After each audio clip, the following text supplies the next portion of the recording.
So I'm going to address the spring, the leak here from the safety relief valve. And so to remove those things, actually takes a thin 16 millimeter wrench. I believe this one comes from Tudor. It's 16 and 17 on both sides. This is 16 only. I think this one comes from Stefano. Either one works. And then a 16 millimeter deep well socket. You can see how deep this is. The length of it. You need that to be able to get down inside. This one happens to be a ½ inch. I bought this particularly for this. So all you do is just set it on here, set it on the acorn nut, use the 16 millimeter. Actually, it might be easier to work on this is to take a 16 millimeter and for this one, since it's a Gen 2 version, and just take off the steam wand because obviously this thing kind of gets in the way. And I do want to readjust the steam wand just a little bit, and I'll show you what I'm going to do with that in a minute. And so 16 millimeter, let's kind of spin this around so you can see a little bit better. 16 millimeter underneath. You want to hold this tight so there's a nut underneath there. If you start getting loose, it's a pain in the butt. You can tighten things back up, but it's better not to do it. I've also seen people break this piece off. And then you just loosen it up. I pre-loosened this one just a minute ago. It really, you don't need to do it much because it just tightens down. Like I said, it's for a safety release.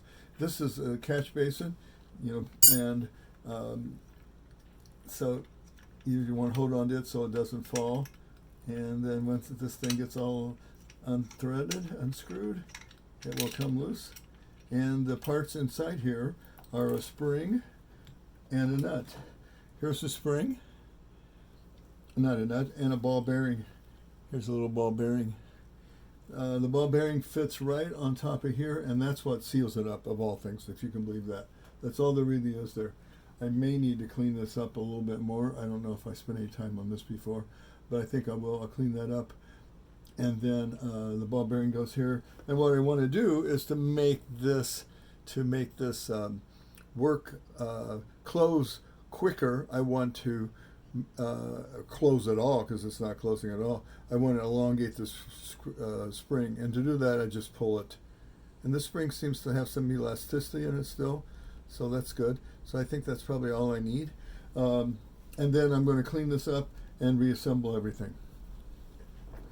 And to reassemble it, I just cleaned this up, took a little wire bottle brush here I've got. This is a brass one, and then I cleaned off this top.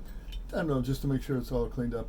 And to reassemble things, this time I'm going to put this drain tube, stick it out here far enough that if it does drip, it's going to drip down to the drip tray. Before I put it down here while I was working on it because I didn't want to break it off.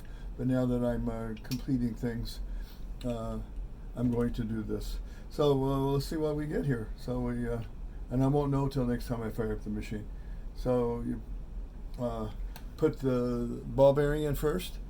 Put the catch cup here, stick the spring back inside the acorn nut, and very gingerly lay it over the top of the ball bearing. Start to hand tighten it. You can see it's going on quite easily. I use this just to secure it a little bit more. And like I said, I want the fill tube. If you look at the alignment here, can't see it entirely from that direction. It's out of the way, and if the water starts to drip, it will drip. If it catches on this tube, it'll come down, and it catches in this cup, it'll come down and drip into the drip tray. Frankly, I've got mine going straight down, actually out just a hair, because it's not, mine never drips. So, and I see it, and if I see it, then I stop it and fix it. And so to tighten this back up, same thing, just in reverse. Just snug it. Use the 16 millimeter wrench on the bottom to hold it. And like I said, it does not take. It's just threaded onto there, and obviously no water comes out unless this thing starts to drain. So there's that part. And I'm going to address the steam wand.